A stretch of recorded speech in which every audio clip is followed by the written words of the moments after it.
바닷속 침묵의 전쟁이 시작됐습니다. 잠수함 종주국 독일을 상대로 대한민국이 정면 도전장을 내밀었어요. 전장은 캐나다. 판도는 무려 60조 원. 장보고 스님의 압도적 기술력. 납기를 칼같이 지키는 실행력.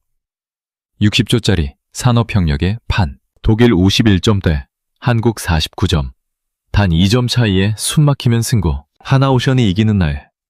K방사는 바다까지 제패합니다. 재래식 잠수함의 끝판왕. 그 이름은 대한민국입니다. 60조짜리 게임이 시작됐다. 대한민국이 역사상 가장 큰 방산 수출 도전에 나섰습니다. 상대는 잠수함 종주국 독일. 무대는 캐나다. 판도는 무려 60조 원. 단순한 무기 거래가 아니라 대한민국 방산의 격을 세계에 증명할 역사적 한판이 시작된 것이죠. 캐나다는 지금 절박합니다. 현재 보유 중인 영국제 빅토리아급 잠수함 4척은 이미 화재 사고까지 겪은 낡고 불안한 전력이에요. 제대로 작동하는 것조차 손에 꼽을 정도죠. 광활한 대서양과 태평양, 그리고 북극해까지 방어해야 하는 캐나다 해군 입장에서 잠수함 전력의 공백은 더 이상 방치할 수 없는 국가안보의 구멍입니다. 그래서 캐나다는 결단을 내렸습니다. 12척, 3차 배치에 걸친 대규모 잠수함 도입 사업, 신조 건조 비용부터 전 생애주기 MRO까지 포함한 총 프로젝트 규모가 60조 원에 달하는 이 사업은 캐나다 역사상 최대 규모의 군사 도입 프로젝트 중 하나입니다. 그리고 그 자리를 차지하기 위해 두 나라가 맞붙었어요. 잠수함을 처음 세상에 내놓은 나라, 독일. 그리고 불과 30년 만에 독일제 면허 생산에서 독자 설계 수출국으로 도약한 나라, 대한민국. 이 대결의 결과는 단순한 수주 성공을 넘어 K방산의 새로운 역사를 쓸 분수령이 될 것입니다. 캐나다는 왜 지금 한국을 불렀나? 캐나다가 한국 잠수함에 눈길을 돌린 건 어느 날 갑자기 일어난 일이 아닙니다. 오랜 시간 쌓여온 절박함과 전략적 판단이 맞물린 결과죠. 현재 캐나다 해군의 잠수함 전력은 사실상 유명무실한 수준이에요. 1990년대 영국에서 중고로 도입한 빅토리아급 4척은 도입 방시부터 말썽이었습니다. 화재 사고의 기계 결함까지 멀쩡하게 작전에 투입할 수 있는 잠수함이 거의 없는 상태죠. 선진국 해군이라는 이름이 무색할 정도입니다. 이 처참한 현실이 캐나다로 하여금 새 잠수함 도입을 더 이상 미룰 수 없게 만들었어요. 여기에 지정학적 위기감이 더해졌습니다. 러시아의 우크라이나 침공 이후 나토 전체가 긴장 모드로 전환됐고 북극해를 둘러싼 러시아의 군사활동이 눈에 띄게 활발해졌어요. 캐나다 입장에서 북극해는 단순한 얼음바다가 아닙니다. 자국 영토와 맞닿은 전략적 요충지이자 러시아 잠수함이 언제든 침투할 수 있는 위협의 통로죠. 대서양과 태평양, 그리고 북극해까지 동시에 방어해야 하는 캐나다 해군에게 잠수함 12척 체제는 선택이 아니라 생존의 문제입니다. 그렇다면 왜 하필 한국일까요? 여기서 중요한 포인트가 하나 있습니다. 캐나다 입장에서 독일에서 도입하든 한국에서 도입하든 어차피 둘 다 외부 도입입니다. 유럽 국가끼리 거래가 이루어질 때처럼 지리적, 정치적 프리미엄이 독일에게만 절대적으로 유리하게 작용하지는 않는다는 얘기예요. 오히려 한국은 독일이 줄 수 없는 것을 줄 수 있습니다. 바로 경제협력의 스케일이죠. 캐나다는 지금 일자리가 필요합니다. 한때 북미 자동차 산업의 핵심이었던 캐나다 제조업은 오랜 침체를 겪고 있어요. 현대차 공장 투자, 배터리 산업 협력, 철강 분야 기술 이전까지 한국이 테이블 위에 올려놓을 수 있는 카드는 독일보다 훨씬 다양하고 실질적입니다. 무기를 사면서 동시에 일자리와 산업 부흥까지 얻을 수 있다면 어느 정치인이 마다하겠습니까? 캐나다가 한국을 부른 건 단순한 쇼핑이 아닙니다. 안보와 경제, 두 마리 토끼를 동시에 잡으려는 전략적 선택이에요. 그리고 그 선택지 위에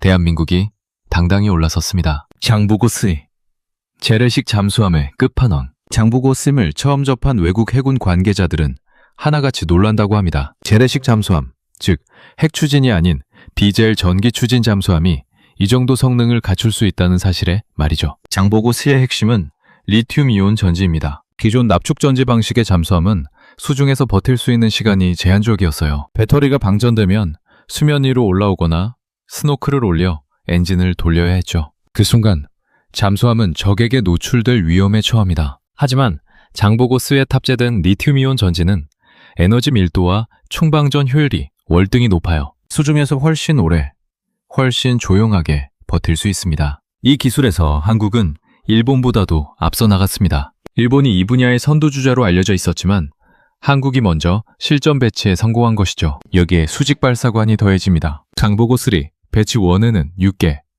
배치 2에는 10개의 수직 발사관이 탑재됩니다. 사거리 500km의 순항미사일은 물론 탄도미사일 탑재 확장성까지 갖추고 있어요. 수중에서 지상 목표물을 정밀 타격할 수 있는 능력.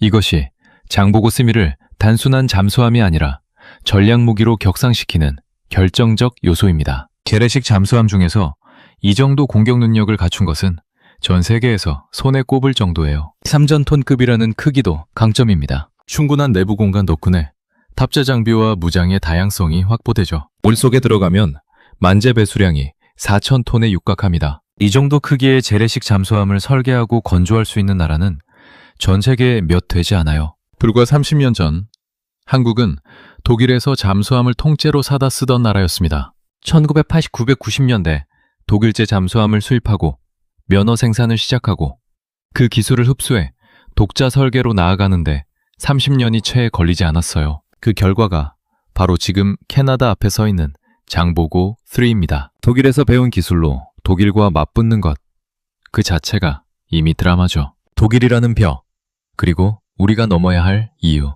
솔직히 말하면 독일은 만만한 상대가 아닙니다. 그냥 강한 게 아니라 잠수함이라는 무기의 역사 자체를 쏘은 나라예요. TKMS 티센크루프 마린 시스템은 전 세계 재래식 잠수함 수출 시장의 절대 강자입니다. 수십 개국에 잠수함을 팔아온 실적이 있고 이스라엘 해군의 돌핀급부터 그리스, 포르투갈, 싱가포르까지 독일제 잠수함은 전 세계 바다 곳곳에서 활동하고 있어요. 브랜드 파워가 다릅니다. 캐나다와 독일의 관계도 무시할 수 없습니다. 냉전 시절 캐나다군은 서독당의 지상군을 파견해 소련의 위협으로부터 함께 방어선을 구축했어요. 바르샤바 조약기구의 위협 앞에서 나토의 최전선을 지킨 것이죠. 그 시절의 유대감은 단순한 군사동맹을 넘어 피를 나눈 전우애에 가깝습니다. 캐나다 군 수뇌부 안에는 지금도 독일에 대한 각별한 신뢰가 살아있어요. 기술적으로도 독일은 강합니다. TKMS의 신형 잠수함은 수중 소음 억제 기술, 즉 스텔스 성능에서 세계 최고 수준을 자랑합니다. 잠수함의 본질은 솟는 것이에요. 적에게 들키지 않고 조용히 움직이는 것. 그 능력에서 독일은 오랜 경험과 기술 축적을 바탕으로 앞서 있다는 평가를 받고 있습니다. 현재 점수도 독일 51점, 한국 49점으로 독일이 근소하게 앞서 있는 상황이에요. 그러나 독일에게도 약점은 있습니다. 유럽의 제조업이 흔들리고 있어요. 납기 지연, 비용 초과, 계약 후 성능 미달 사례가 서방 방산업체들 사이에서 심심치 않게 나오고 있습니다. 독일도 예외가 아니에요. 반면 한국은 다릅니다. 전 세계 해운사들이 한국 조선소에 배를 맡기는 이유 중 하나가 바로 납기입니다. 계약한 날짜에 배를 내어주는 나라, 오히려 조기 납품을 해주는 나라, 그게 대한민국이에요. 독일이라는 벽은 녹습니다. 하지만 넘지 못할 벽은 아닙니다. 역사와 전통에 기대는 독일, 실력과 실행력으로 치고 올라오는 한국. 이 대결의 승부처는 결국 캐나다가 무엇을 더 원하느냐에 달려 있습니다. 납기와 실행력, 한국만이 줄 수 있는 것. 방산 수출에서 성능만큼 중요한 것이 있습니다. 바로 약속을 지키는 능력이에요. 전 세계 방산 시장을 들여다보면 납기 지연 사례가 넘쳐납니다. 수십조 원짜리 계약을 맺어놓고 몇 년씩 늦게 납품하는 일이 비일비재해요. 특히 서방 국가들의 방산업체들이 이 문제에서 자유롭지 못합니다. 호주가 프랑스와 맺었던 잠수함 계약이 결국 파기된 것도 단순히 핵 추진으로 방향을 바꾼 것만이 아니라 납기와 비용 문제가 겹쳤기 때문이었죠. 그 틈새를 미국, 영국, 호주의 어커스 동맹이 파고든 것이고요. 한국은 다릅니다. 세계 조선 생산량 1위, 연간 CGT 기준 약 1200만 톤을 소화하는 나라입니다. 일본의 2배가 넘는 수치예요. 이 생산 역량은 단순한 숫자가 아닙니다. 수십 년간 쌓아온 숙련 인력, 효율적인 공정관리, 검증된 공급망이 뒷받침하는 실력이죠. 전 세계 선주들이 한국 조선소를 선택하는 이유는 간단합니다. 맡기면 제때 나온다는 믿음이에요. KF-16 면허 생산대를 떠올려 보세요. 1991년 결정, 1993년 생산 시작. 120대를 약속한 기간 안에 공군에 인도했습니다. 전례 없는 숫자였지만 해냈죠. K2 전차, K9은 자주포, FA-50 경공격기까지 한국이 수출한 무기들은 하나같이 계약 조건을 지켰습니다. 폴란드에 수출한 K2 전차와 K9 자주포가 유럽에서 화제가 된 것도 성능뿐 아니라 납기 때문이었어요. 유럽 업체들이 몇 년씩 걸려 납품할 물량을 한국은 빠르게 쳐냈습니다. 캐나다 해군도 이 점을 알고 있습니다. 현재 보유한 영국제 빅토리아급이 얼마나 오랫동안 말썽을 일으켜왔는지 누구보다 잘 아는 사람들이에요. 화재, 고장, 운용 차질, 그 경험이 쌓이면 자연스럽게 묻게 됩니다. 이번엔 제대로 된 나라에서 제대로 된 배를 제때 받을 수 있을까요? 그 질문에 가장 자신있게 예스라고 답할 수 있는 나라가 바로 대한민국입니다. 장보고 3, 배치 1은 이미 슈전 배치 완료입니다. 배치 2가 조만간 해군에 인도됩니다. 개념 설계도 위에 잠수함이 아니에요. 실제로 바다를 누비고 있는 검증된 전력입니다. 캐나다가 요구하는 건 미래의 약속이 아닙니다. 지금 당장 믿을 수 있는 파트너죠. 그 파트너로서의 조건을 한국만큼 완벽하게 갖춘 나라는 없습니다. 60조의 진짜 의미, 일자리와 산업협력, 숫자만 보면 60조 원은 잠수함 값치고 어마어마합니다. 하지만 이 숫자의 진짜 의미를 이해하려면 캐나다가 원하는 것이 단순히 잠수함 12척이 아니라는 걸 먼저 알아야 해요. 잠수함 한 척의 가격은 대략 1조 5천억 원 수준입니다. 12척이면 약 12조 18조 원. 그런데 총 사업 규모가 60조 원이라고 하죠. 나머지는 어디서 나오는 걸까요? 바로 MRO 유지보수 운용 비용입니다. 잠수함은 한 번 사면 수십 년을 운용합니다. 그 기간 동안 들어가는 정비 비용, 부품 교체, 성능 개량, 인력 훈련까지 전부 합산하면 신조 비용의 몇 배가 나오죠. 이 모든 것을 포함한 전 생애 주기 비용이 60조 원인 겁니다. 그리고 캐나다는 거기서 멈추지 않았습니다. 잠수함을 도입하면서 동시에 경제적 이득까지 챙기겠다는 계산이 깔려 있어요. 절충 교역이라고 하죠. 무기를 사는 대신 상대국에게 기술 이전, 현지 생산, 투자 유치 등의 조건을 요구하는 겁니다. 캐나다가 원하는 건 자동차 공장, 배터리 산업 투자, 조선 관련 기술 협력입니다. 한마디로 잠수함 하나 사면서 산업 부흥까지 이루겠다는 것이죠. 독일도 이 부분에서 적극적으로 나서고 있습니다. 유럽 내 네트워크를 활용한 산업협력 패키지를 내놓고 있어요. 반면 한국은 현대그룹의 캐나다 투자 계획이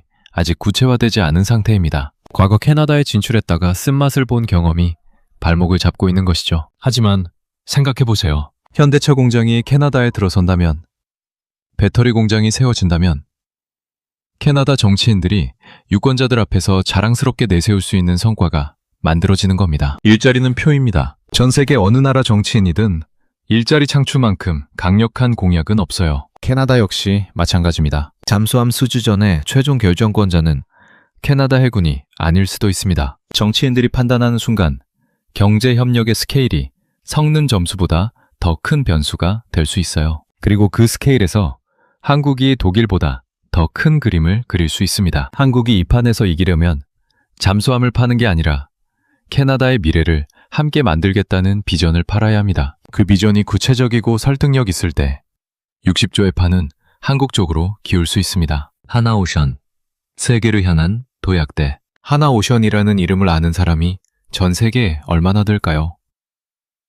솔직히 말해서 아직은 많지 않습니다. 대우조선해양이라는 이름은 알아도 하나오션은 낯설어요. 이름 자체가 생소하다는 벽이 존재합니다. 그게 지금 하나오션이 해외 영업 현장에서 실제로 맞닥뜨리는 현실이에요. 하나오션의 탄생 배경은 복잡합니다. 원래 HD현대가 인수하려 했지만 유럽 조선업계의 반발과 국제 경쟁법의 벽에 막혔어요. 그 결과 한화 에어로스페이스가 인수해 하나오션이라는 새 이름을 달았죠. 잠수함 사업부문은 사실 HD현대 계열로 통합될 뻔했던 곳입니다. 그런 복잡한 과정을 거쳐 지금 캐나다 앞에 서 있는 겁니다. 이름이 낯설다는 건 분명 핸디캡입니다. 중동 시장에 가도 동남아 시장에 가도 하나오션이라고 소개하면 어느 나라 회사입니까? 부터 시작해야 해요. 인도네시아에 잠수함을 수출한 실적이 있지만 그 시절 회사 이름은 대우조선해양이었습니다. 이름이 바뀌면서 브랜드 자산이 단절된 셈이죠. 바로 그렇기 때문에 이번 캐나다 수주가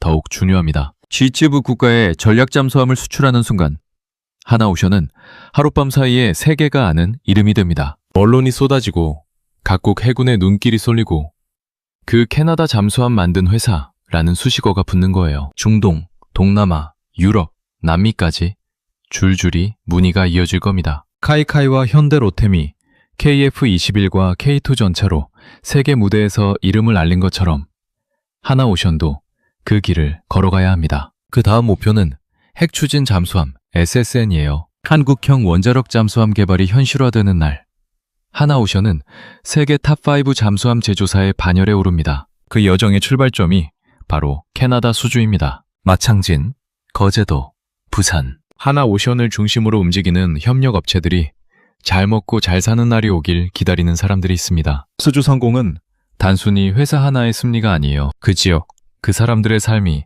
달라지는 일입니다. 하나오션이 세계로 나아가야 하는 이유는 그래서 더욱 절실합니다. 대한민국, 역사를 쓸 준비가 됐다. 1978년, 대한민국은 전투기 국산화의 꿈을 꿨습니다. 아무도 믿지 않았어요. 전쟁의 폐허 위에서 겨우 경제 성장을 시작한 나라가 무슨 전투기냐고 했죠. 그로부터 50년 뒤, 대한민국은 KF-21 보라매를 하늘에 띄우고 세계 8번째 초음속 전투기 자체 개발국이 됐습니다. 잠수함의 역사도 비슷한 길을 걸어왔어요.